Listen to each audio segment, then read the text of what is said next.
You're laying in bed, anxiously awaiting the news, waiting for that phone to ring, wondering whether the answer is yes or no, or if they're coming back with something different from what you had originally written.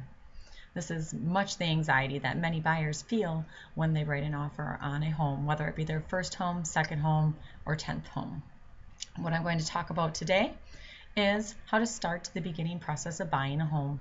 I want to inform you of how to begin that home buying process. The home buying process can be difficult, so there's a few items that it is always helpful to make sure that are in place, to make sure that you're pre-approved with a lender, to make sure that you're working with a realtor that best fits your needs, and how to go ahead and get that accepted offer. One of the first key steps to making sure that you have a very smooth home buying experience, even before you start looking at homes, it is important to meet with a lender. The reason this is important is a realtor and sellers are always going to think that you are a much more serious home buyer if you have met with a lender, you've gone through your financials with them, and you're pre-approved. This helps a seller know that most likely you are going to be able to afford the house that you are looking at. After you're pre-approved with a lender, it is good to start meeting with realtors. Lots of times people just pick the first realtor that they find. This isn't always the best idea because you're going to be working very close with this person. You're going to be looking at very many homes with them. You're going to be writing an offer with them.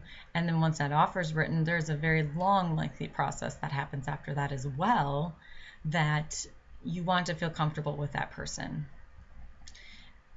You can interview realtors, which is always a good idea. That way you can get a feel for their personality, get a feel for their experience, and find out how they like to go about the home buying experience. After you've picked a realtor, you're going to start looking at homes, and this can be overwhelming. If you're working with a realtor can show you homes that are listed by any realty company. So, for example, somebody with XYZ Realty can show you a home listed by ABC Realty. So don't feel that you have to work with multiple realtors. You can work with one realtor and look at any home that is on the market. Once you start looking at those homes, it's important to keep a list of homes you've looked at, which ones you like, which ones you dislike, and pros and cons. Because when it comes down to writing an offer, you really want to be happy about the one that you get an accepted offer on. After you find the home that's the right fit for you, then it's time to write an offer. When writing an offer, it's important to make sure that you understand the whole process, ask questions when needed, and write a good offer. Usually what people would like to do is write a low offer and hope to get a good deal. We always want to get a good deal, but make sure that you write a fair offer as well.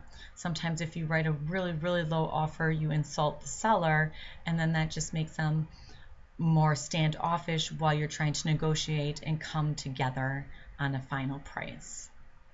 Then, once you've written that offer, you find yourself back in bed waiting to see whether or not it's been accepted or whether or not there's more negotiation that needs to be done.